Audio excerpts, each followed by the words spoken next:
Hi, you're welcome to The Point of View. The Point of View is your favorite current affairs program on television. On The Point of View, we select the right topic, we bring the right guest, and we ask the relevant questions. What we say is at the end of the day, we leave you with some useful insights. Tonight on the program, of course, you can join the discussion via WhatsApp on 05505858832. We're also on Facebook Live. You can look at you can see the Facebook stream. Drop your comments down there, and then I'll read them out to the rest of the world. Tonight on the program, the conversation is around the president's address to the nation on his plan for economic recovery last night, and that speech has generated quite some discussion. The president outlined some 12 measures he hopes to revive the economy with, or the roadmap to economic recovery. Some of these have sparked excitement, others not so much so. In fact, the opposition has said that the speech was empty. I don't know what you think. You can join us with your comments and your own views on the matter. But tonight, that is our big discussion. I will take a quick break, return, introduce my guest, and then we'll get the discussion underway. My name is Selom Adunu, sitting in for your regular host, Bernard Able. Don't go away.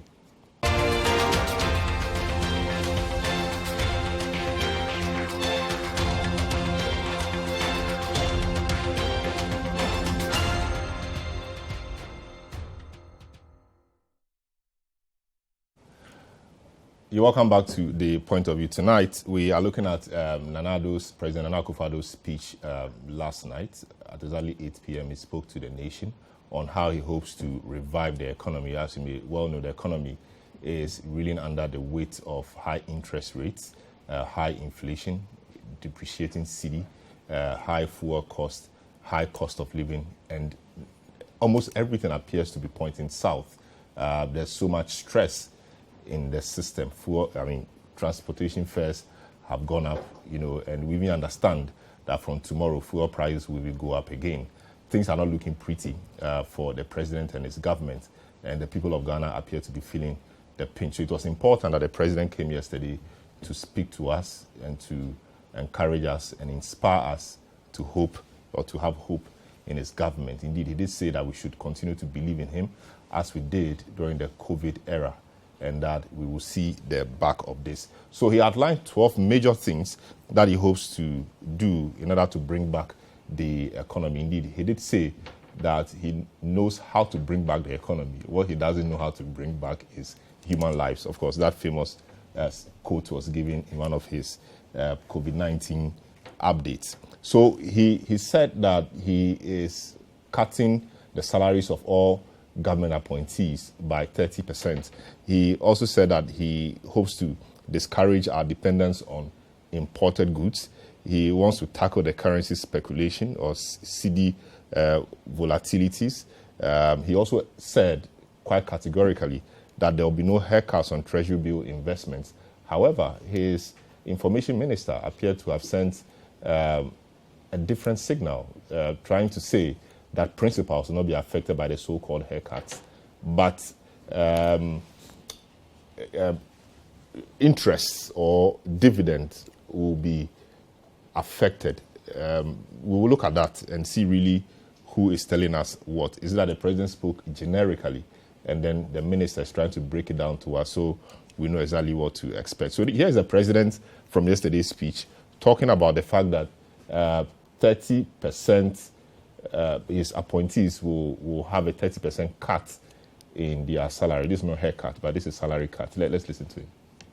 We've also decided to continue with the policy of 30% cut in the salaries of political office holders, including the president, the vice president, ministers, deputy ministers, MMDCs, and SOE appointees in 2023, just as we will continue with a 30% cut in discretionary expenditures of ministries, departments, and agencies. My fellow Ghanaians, the success of our efforts at diversifying the structure of the Ghanaian economy from an import-based one to a value-added exporting one is what will, in the long term, help strengthen our economy. We're making some progress with the 1D, 1F, but our current situation requires that we take some more stringent measures to discourage the importation of goods that we can and do produce here.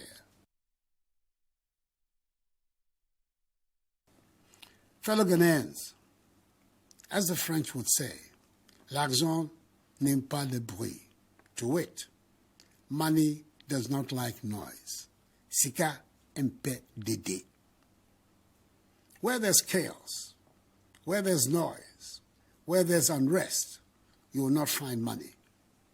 If you talk down your money, it will go down. If you allow some an unidentifiable person to talk down your money, it will go down.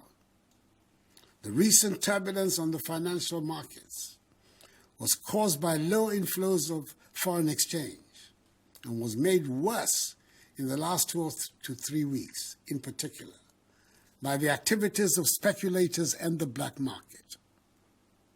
An anonymous 2-minute audio message on a WhatsApp platform predicting a so-called haircut on government bonds sent all of us into banks and forex bureaus to dump our CDs, and before we knew it, the CD had depreciated even further. All of us can play a part in helping to strengthen the CD by having confidence in the currency and avoiding speculation. Let us keep our CD as the good store of value it is. All right. Welcome back to the program. You heard the president, excerpts from last night's address. He says, Sika aime pas dede. To wit, money doesn't like noise. It appears that the president obviously has issues with speculators who, he says, have played critical roles in the depreciation of the cedi. And he is calling on all of us not to engage in that. We have to support the government and support the currency, if you like. My guest tonight is John Jinapor. John Jinapor is a former deputy minister for power and also a member of the finance committee and deputy ranking on the mines and energy committee. I'm the ranking. The ranking on mines and energy committee of Parliament. John, you're welcome to the program. Thank you. You appear to have quite a lot of things you're doing. Former deputy minister, member of the finance committee, ranking member, and a whole. Are you on the energy committee too? I'm the ranking member of the energy committee. How about the mines and energy? Okay, it's mines and energy. All right. So you're welcome to the program. Thank you. I don't know where you were last night when the president spoke, but obviously I'm sure you listened attentively. What were your initial impressions when you listened or you heard the president speak? Well, thank you very much. I sat throughout. I paid rapt attention because as a member of Parliament and serving on these two committees and also even from the field of academia, I thought that it's important to listen to the president. At least we can learn something from what he said. There's no doubt that we are in crisis. You don't need anybody to tell you. If your currency is depreciated this much, and you see there's two ways of looking at the currency. You can look at the rate of appreciation of the dollar, and you can look at the rate of depreciation of the cedi. There's a way of calculating the two. And so if you look at the rate of appreciation, it's quite significant. Not just that, inflation is almost 40%. I just got a message that fuel prices tomorrow, a gallon of diesel would sell for 105 Ghana cedi. In January, it was 30 Ghana cedi. So that's about 200% increase in the price of fuel. And fuel is an essential commodity. In fact, when you do energy economics, you are told that energy is an intermediate commodity.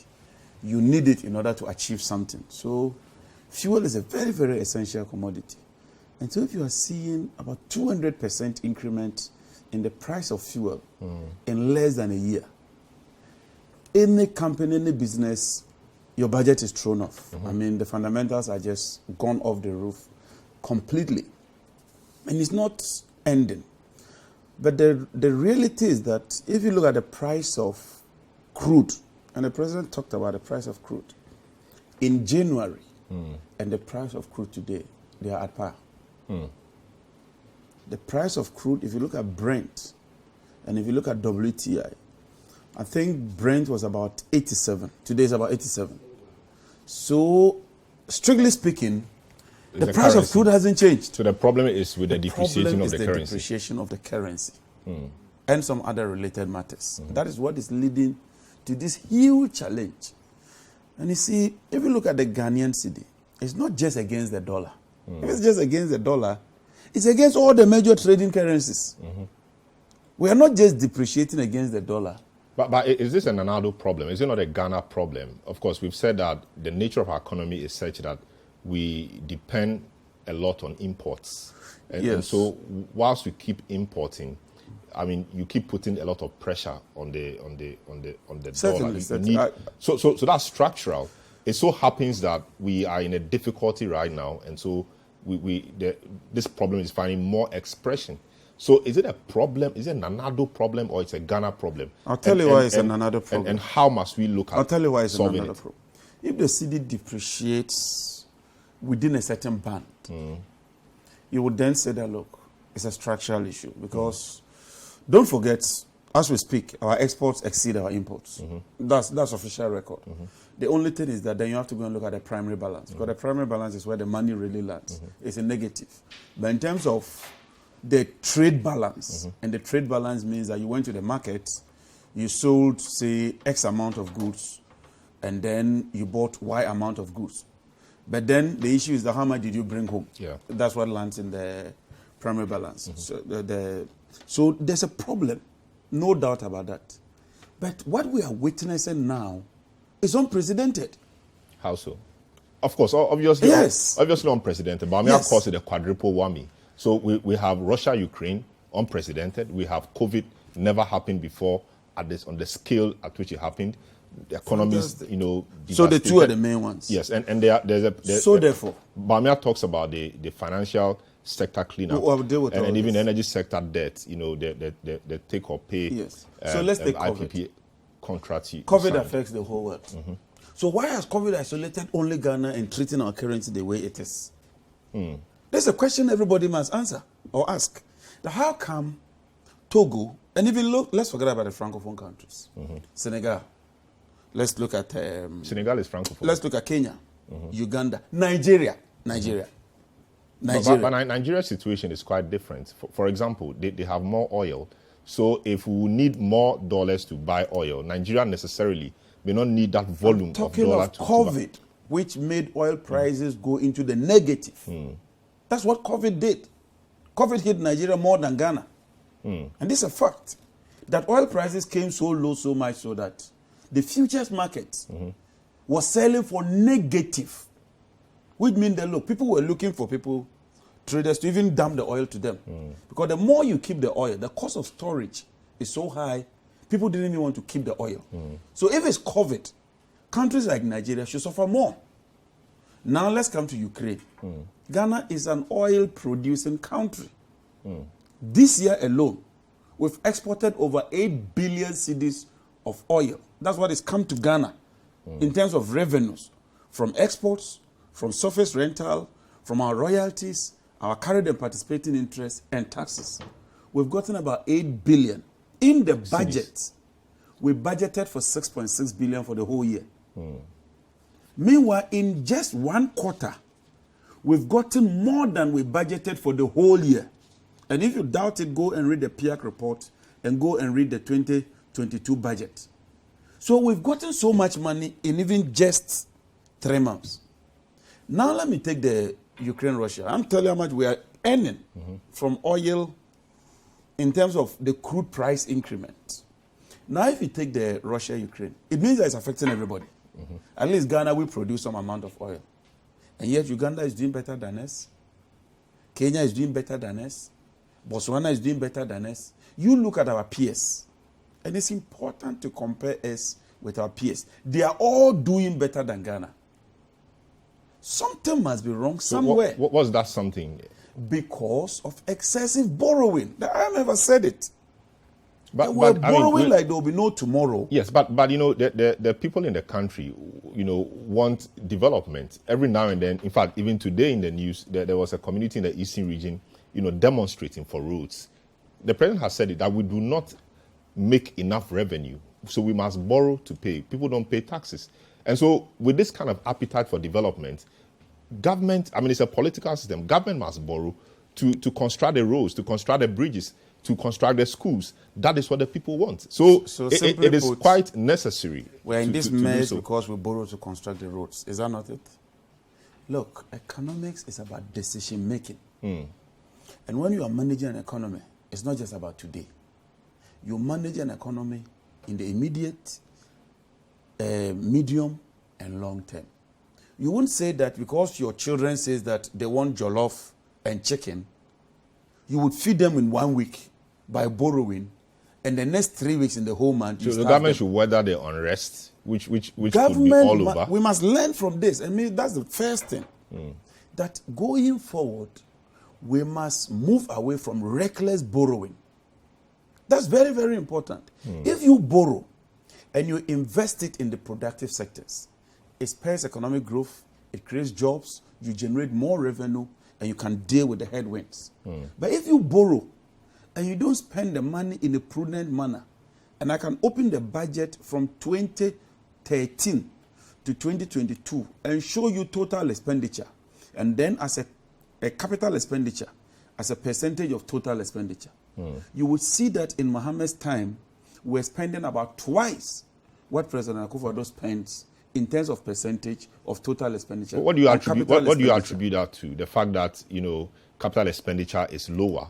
It's a decision. So what kind of decision? What's the end result? So let me give you examples. Mohammed decides that he will build the Kotoka International Airport. It's self-sustaining, it's self-financing. He decides that he will build a turbo gas processing plant. That alone saves us over 300 million per annum. Dollars, not cedis. But Akufo-Addo is also building, he's redeveloped the Kumasi Airport. Kumasi what? Now made the Kumasi International Airport. And Go and find out how the Kumasi and Tamale Airport started. Under Mahama, the Tamale Airport, Hajj pilgrims flew from Tamale to Hajj. But are you denying the fact that no, I'm telling you, that cannot be. You can't credit that to him. Nana Akufo-Addo is done some works at the Tamale Hospital. Sorry, Tamale Airport. I'm telling you the percentage that you spend of your total revenue on capital expenditure. It doesn't mean you don't spend on capital expenditure. But I'm saying that between myself and you, I'm spending twice what you are spending. So I anchor the economy. And when it comes to economic growth, the first thing you learn, if you enter the first economic class, they tell you growth of an economy from solo model to all those models. The first two things they will tell you is capital and labor before technology augmenting labor. So it's capital and labor. So if you don't invest, and if you're doing any modeling, they tell you gross capital formation. If you don't anchor your economy with capital, and that word capital is from the Latin word capus, which means head. In Chi, we say jetri. You build your jetri so that when there are headwinds, you can withstand those headwinds. So take NDC, for instance. When we're leaving, we left so much money in the stabilization fund. Did we not? When we had COVID, President Akufo-Addo had to take 1.2 billion from that fund for emergency expenditure. We left money in the sinking fund. The sinking fund simply means that you are keeping money for future headwinds. But when this government came, look, between Mahama and Mills, they borrowed $3.7 billion. President Akufo-Addo, if you add the Franklin Templeton bond, he borrowed about $13 billion. Can you imagine? So you were assuring your currency with artificial borrowing. Then eventually this is where you find yourself. So the issue of COVID and Ukraine is only come to show us that this economy was on the steroids of borrowing. And that once you don't get those borrowings, you are in serious financial crisis. It has always been the case. We haven't seen this level of crisis. All of us, look, I can tell you, all the administrations had some level of economic crisis. When we say Russia-Ukraine war, It's not the war, it's the impact. Because you're saying that maybe because of COVID, you are not getting money from crude oil. That's what it means. Or you're saying that maybe because of Ukraine war, crude oil prices shooting through the roof. And I'm saying we've all had that. In 2013, 2014, crude prices dropped from 100 to 35 during President Mohammed's time. We didn't see this level of hardship. Look, my brother, things are very, very, very tough. I've never witnessed this in the fourth Republican dispensation, where you go to buy oil, say 100 cedi, and the next day is 102 or 105 or 120. Look at fuel, 200% increment or 300%. That 300% is not something you joke with. From 30 to 100 and something. That is serious. And the president talks about... The first point of solving, or the first step in solving it, is admitting or recognizing the problem. The president did that yesterday, and he said that the economy was in great difficulty, and that our budget has been thrown out of gear given the external issues, etc. And that, the structural weaknesses in our economy have been exposed. Indeed, he said we were in crisis.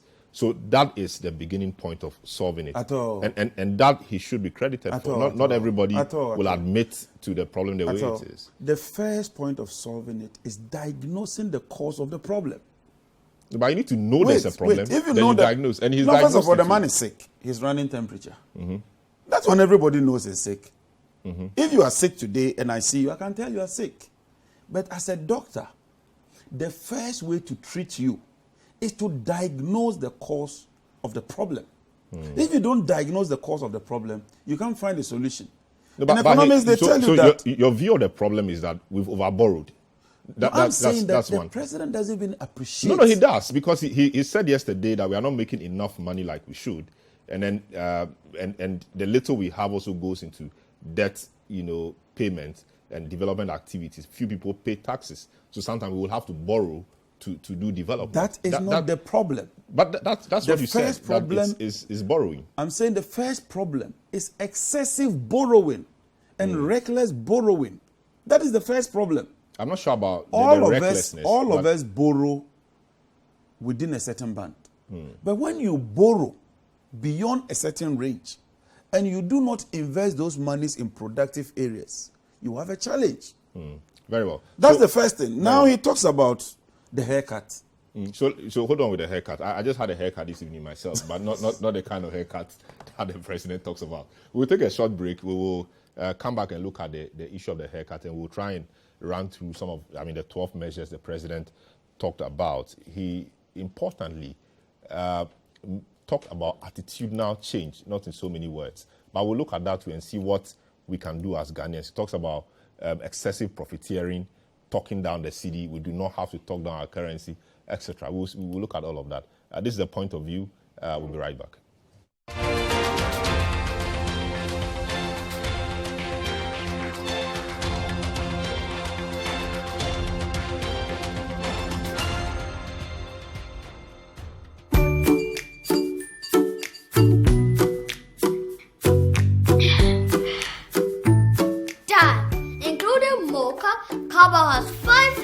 Banana, strawberry, chocolate, coconut. What's the fifth one? Banana. Banana? Okay, Dad.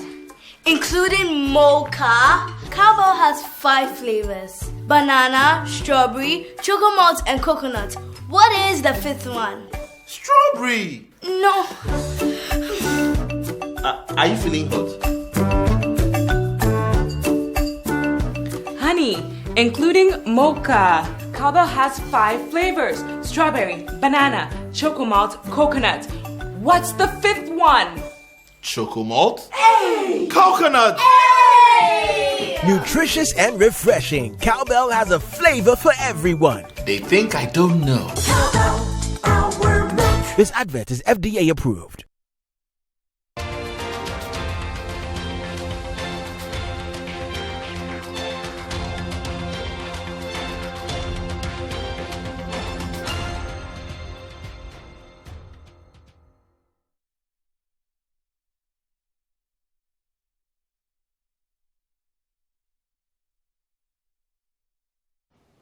You're welcome back to the point of view. Sika dede, that's what the president said yesterday. And indeed, I think it's an adage, which means that money doesn't like noise. So wait, I mean, money doesn't like noise, so money doesn't like noise. However you look at it, money flees where there is noise. And so the president is saying that we don't have to make noise, because when you make noise, the money will flee, and we don't like that. So the president also talked about the so-called haircut. The haircut simply means that if you have some money, it could be principal and interest, part of that money could be you could forgive the state part of that money, as in debt forgiveness, or part of that money will leave, or the tenor of the engagement with government will have to be extended, or it will have to be rescheduled, which means that you may lose some money too in the process. That is what we call the haircut. But the president was quite emphatic yesterday that there will be no haircut, and quite a number of people were happy that there will be no haircut. Principal, today, his information minister, in explaining what the president said that the principal will not suffer any haircut, which presupposes that the interest on your money may suffer some shaving. Let's hear Opon Nkrumah hear exactly what he said. Tonight, he chose a different platform to continue the communication which we've been having from him, from myself, from his key actors on the economy since March, April this year. Has it achieved the objective? The challenge that we have, that we need to address, is not going to be addressed in an event. It's going to take a medium term, maybe about 3 years, to get things fully resolved. So one speech cannot address it, but it is a beginning. He signaled 12 major things that he has settled on for us to do from now. As we go along, he will be updating us regularly on other things that need to be done as he takes some more decisions. And it is by implementing those decisions over the medium term that the objective will finally be achieved. I was going to ask you whether this would be happening often or it was a one-off, but it looks like you've answered that. So for everybody who listened to the speech, and from your perspective as well, what's the one big takeaway from the speech? What's the one big thing the president wanted to send across to all those who tuned in to listen to him? I think the one big thing that the president wanted to get across is that we have clarity on how to tackle the situation. And in that clarity, the president outlined 12 different measures that need to be embarked upon to help us recalibrate where we are as a people. It is in the execution of those 12 measures and the persons responsible for the execution, how well they execute them, that would help us get there as quickly as possible. But the big thing the president wanted to send across was that we have clarity on what to do to get this economy back on track. There are some who, after listening to the speech, say that they did not hear much in terms of austerity measures, government making savings, downsizing government, that kind of thing. Why were those things not highlighted, or are we to expect these things to happen down the line? There are very strong recommendations for some more cuts to government expenditure. What the president signaled yesterday was that, first of all, even before we get to budget 2023, the already existent cuts will continue. I know for a fact that there are a lot of recommendations on various ways to cut government expenditure, and the president continues to consider all of those recommendations. And he has also mentioned that there are subsequent measures he will be announcing. I think we can work with these 12 that are available now and haircut on principles. If you have an insolvency problem, then sometimes you consider haircuts. The literature is rich, from Jamaica to Saudi Arabia through the Latin American debt crisis. Various countries that have had the opportunity to do debt restructuring have chosen various options. In fact, I think in Dubai, when they did some of the restructuring instruments for this large-scale expansion, in Jamaica, for example, principals were not touched, and they managed to achieve the same objective without necessarily touching principals. So depending on the type of challenge that you have, you can go for a type of debt restructuring that does not require you to touch principals. But I think we should also mention that it has not been helpful. I don't think we should skip over it. It has not been helpful that people have chosen to do this sort of speculation that has also panicked the markets. We've seen incidents of people going to the banking hall just to seek to cash out of their treasury bills and go and buy Forex as a store of value because somebody is pumping into the market information that there are going to be haircuts. I think quite recently you saw public events where people were encouraging that there were going to be crude and painful haircuts. Those things have not been helpful. It is something that we must call out. But to the average Ghanaian, the two most important things on their mind this morning, number one, cost of living. Number two, for example, currency. These are, I think, even the first two items that are dealt with in the raft of measures that the president outlined. Another, for example, is the macro instability that we're experiencing currently. And you notice that in the 12 measures that the president outlined, we have. All right, so you heard Kojo Oppong-Nkrumah, the information minister, trying to explain what the president told us last night. And he also talked about the so-called haircut. Maybe he didn't quite get there, but it's quite a lengthy interview we had with my colleague Nathan Kwao on the Citi Breakfast Show this morning. So, yes, the haircut. The president was emphatic that there will be no haircut.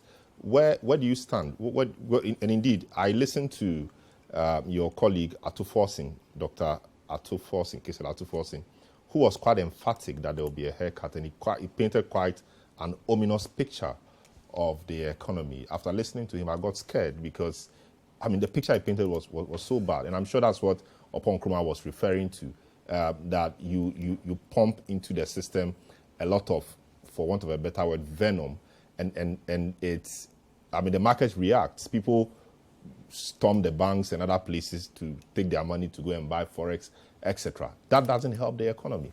It's not about this. It's about the data. I mean, the data, you can't massage data. Your data, you are speaking to the facts. And I think that when the president speaks, he must speak with clarity. A president must speak with certainty.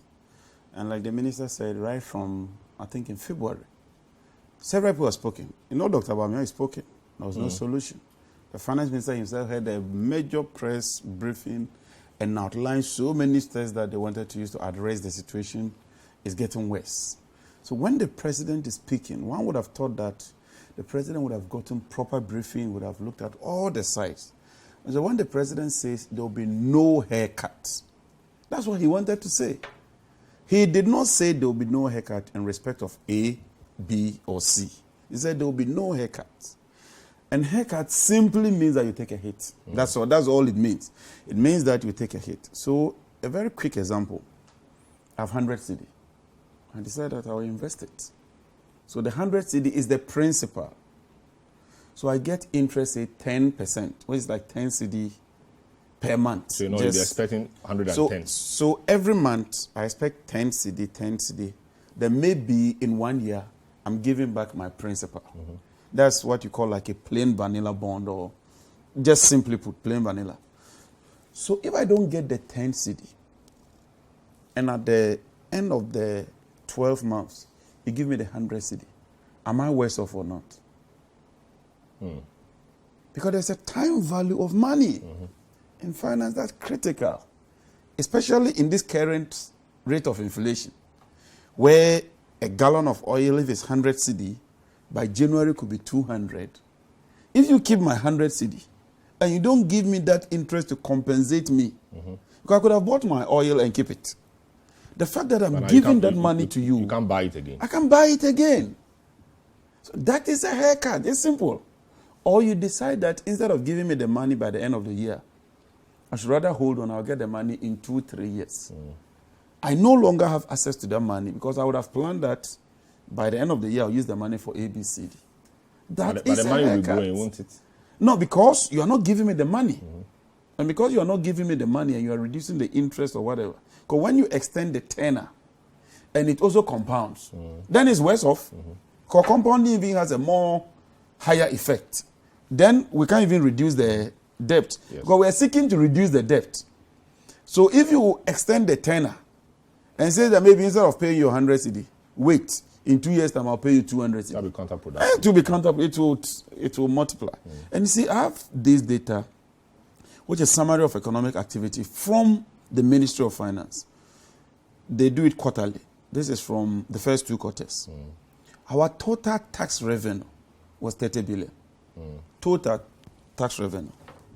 Now, if you take just 2 items, wages and salaries was 15 billion.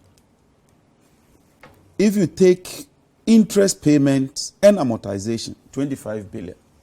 So these 2, debt servicing, wages and salaries, 40 billion. Against your tax revenue of 30 billion. So we needed to borrow 10 billion more in order to service or meet these 2 items based on our tax revenue. So if we say the situation is serious, is worse, it's not like we're painting a bleak picture. We are analyzing the data from the Ministry of Finance. And this official data from the Ministry of Finance. But won't you say that some remedial measures have kicked in? We see GRA these days going after persons who don't pay taxes, etc., all in an effort to rake in more revenue. That should be commended. That should reflect in our living conditions.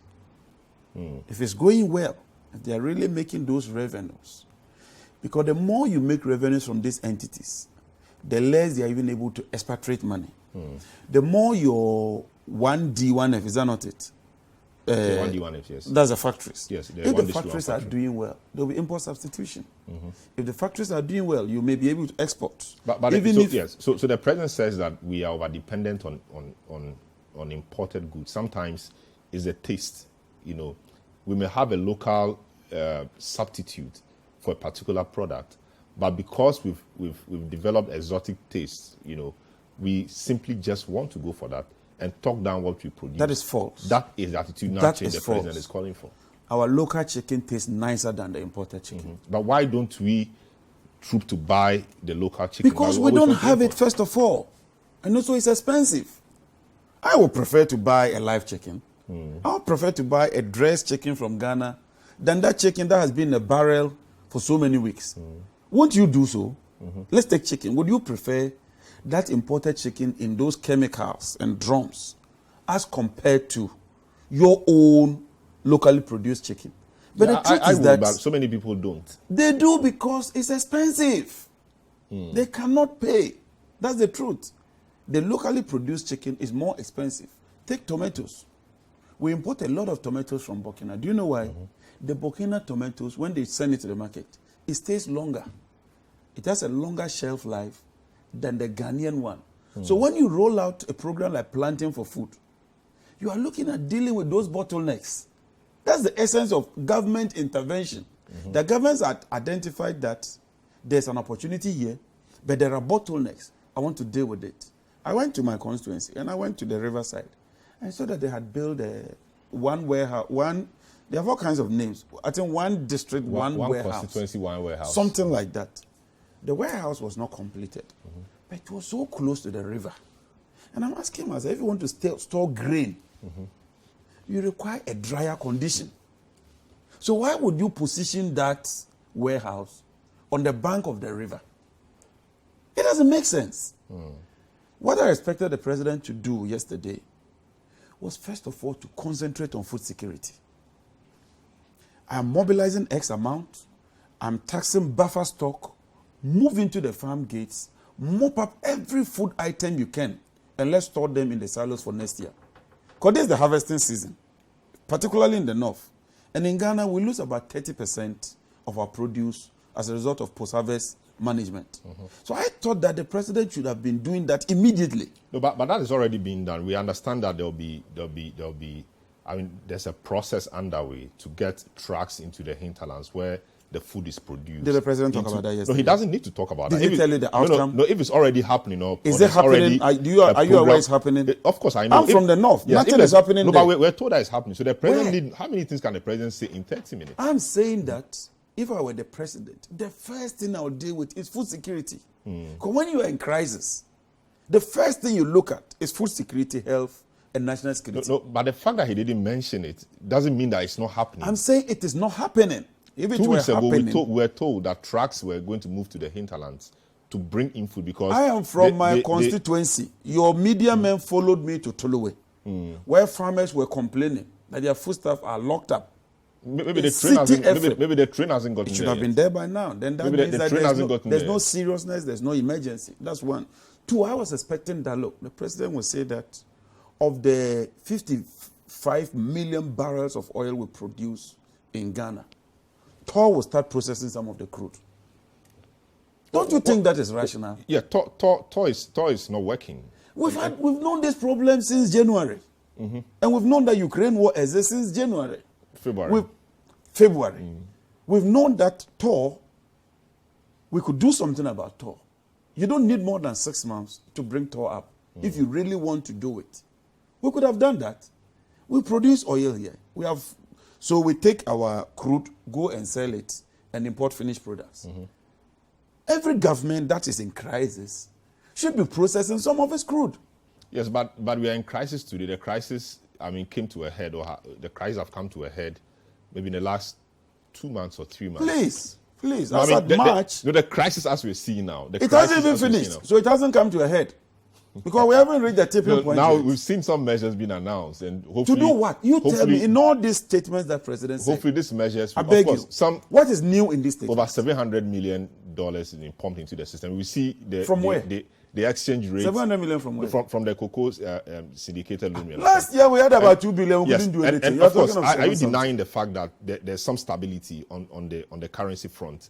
The currency Citi always fluctuates. Yeah, the Citi is stabilized from what we saw last week and last 2 weeks. I'm saying now, that from 16, we are somewhere around 13.5. I'm saying that the currency always fluctuates. So what do? You go and take a loan, cocoa syndication loan. That's a what loan we've done over a decade. That's a loan. You come and pump it.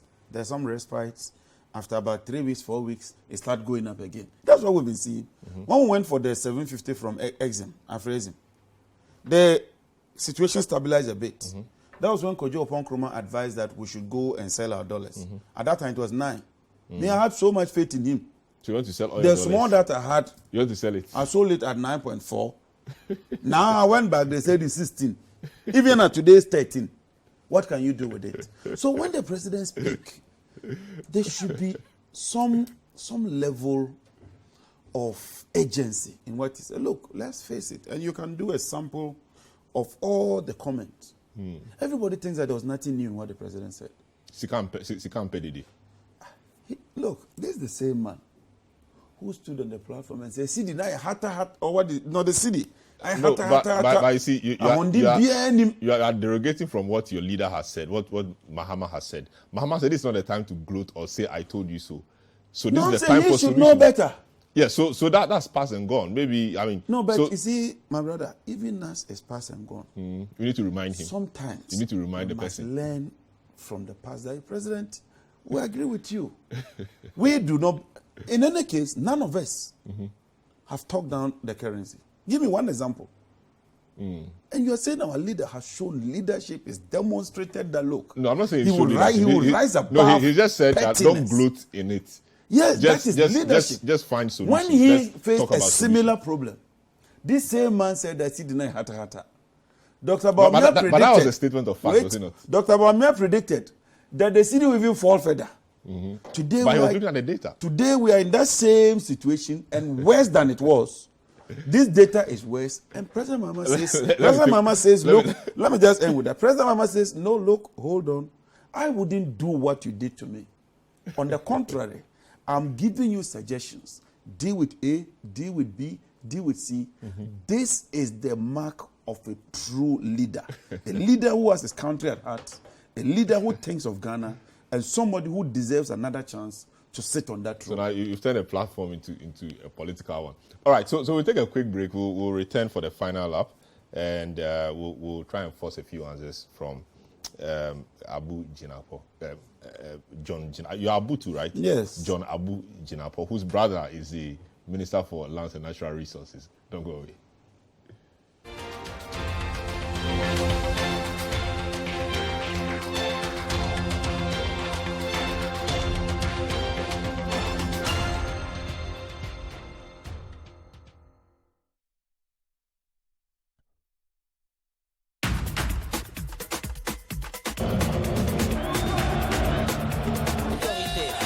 The power. The performance. Concentrated power. Concentrated performance. The partnership of concentrated power. So Clean, the official regional partner of Paris Saint-Germain.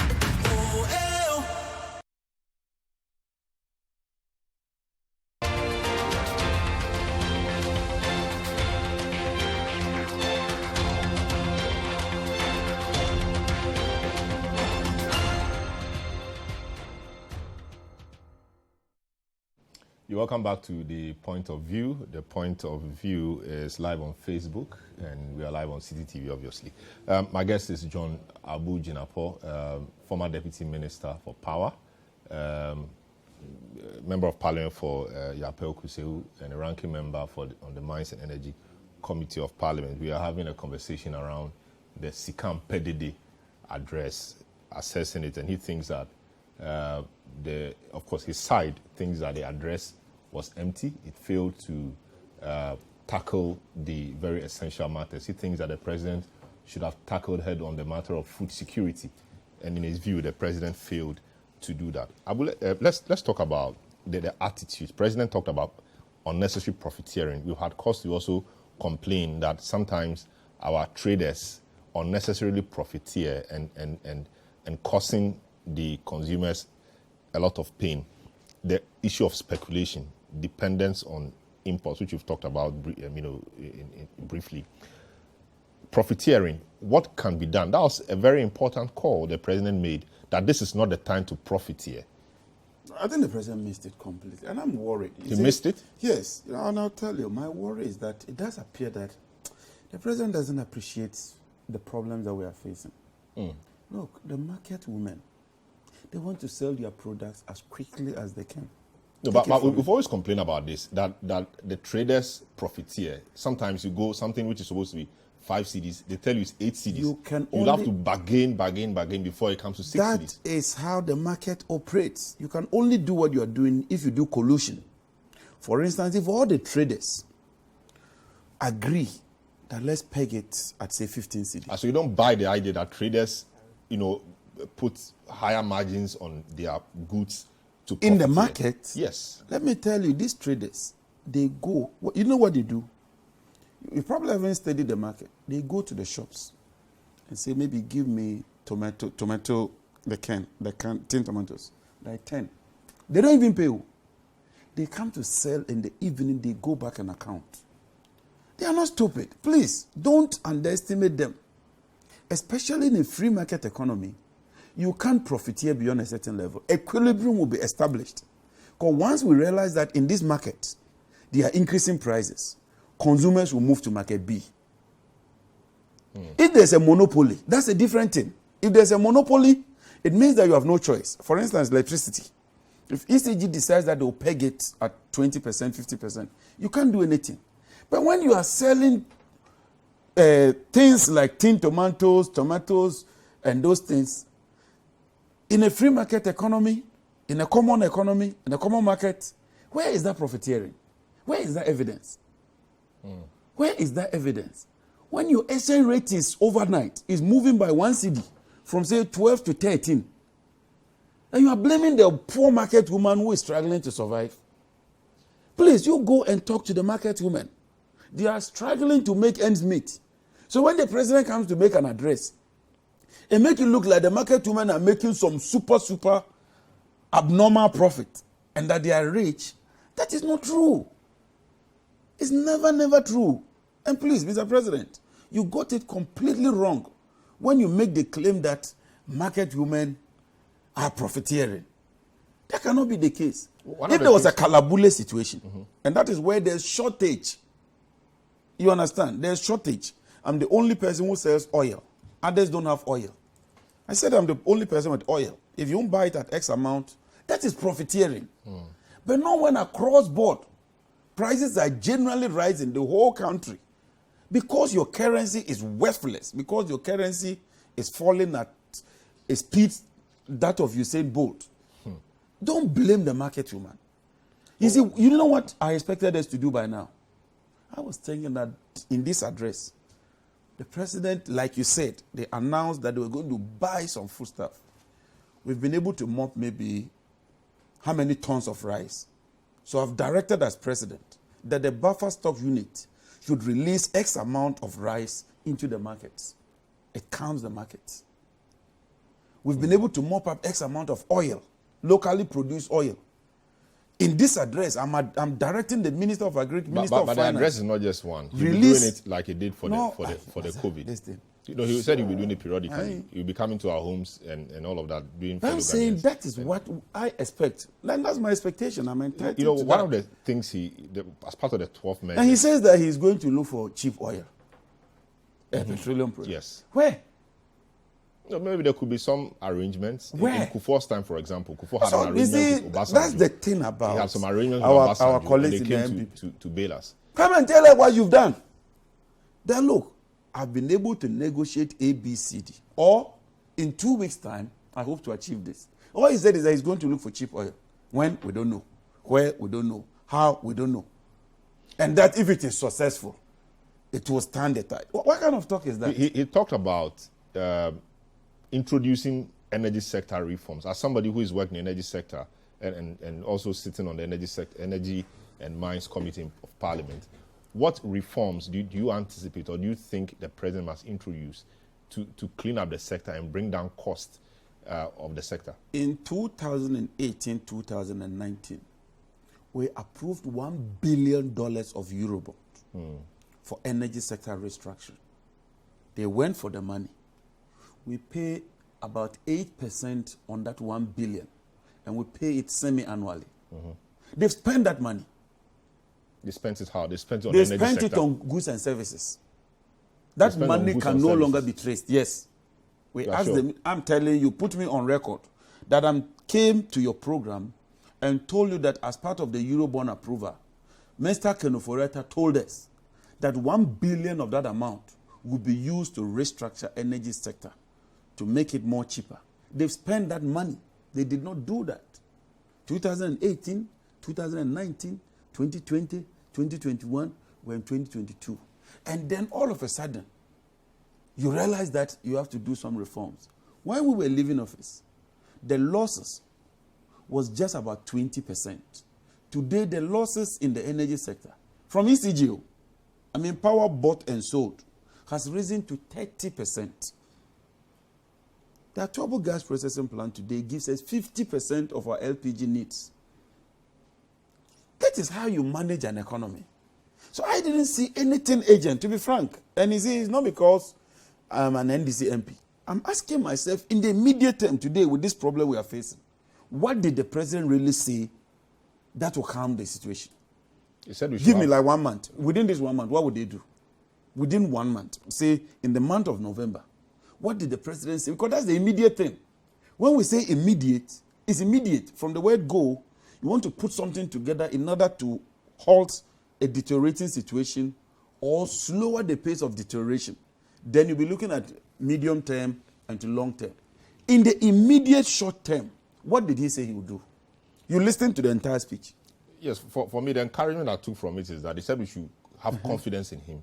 He's done that it is before. Not a step. No, but he said it all over. No, it's important. If in you don't the have State of the Nation address, he told us to have confidence. If you don't have confidence in your leader in times of crisis, you lose everything. So he says we should have confidence in him. When you have confidence. And he will January, help confidence us, failed. February, confidence failed. March, confidence failed. Maybe we need a renewal of that confidence. A few of the messages before we go. J. John Jinapor says the president is painfully tone deaf. He didn't address our concerns. This one says, Salom, the current government is just reckless on all levels. It is open secret that the buffer stock company that is supposed to be managing strategic food reserve for all of us is rather dissipating financial resources, purchasing from a cartel of suppliers at 3 times market price for school feeding. Interestingly, they are doing so with funds we have borrowed. That is what you allege. Good evening, Salom. Akufo-Addo did not come to solve problems for Ghana, but to make buy and sell. Okay, this is Toro in Lashibi. This one also says, when Ni from Dodowa says, I do not trust the president on his no haircut assurance. He told us we were not going to the IMF, but we went. So This is how we conclude today's edition of the program. But even on the haircut, yes. just after the president said there will be no haircut, the minister, less than 24 hours, his chief spokesperson, the Minister of Information says, no, he was talking about principle and not interest and not tenor. Very well. Why? So I think the coming days will bring more clarity on Anyway. really what it is. So this is how we conclude today's edition of the program. My guest has been John Jinapor, who is not giving the president any briefing space at all with his team or with his colleagues in the NDC or in Parliament. Thank you so much for doing the listening or for watching. We'll be back on Wednesday with another exciting edition. My name is Selom. I don't know. Have a good evening.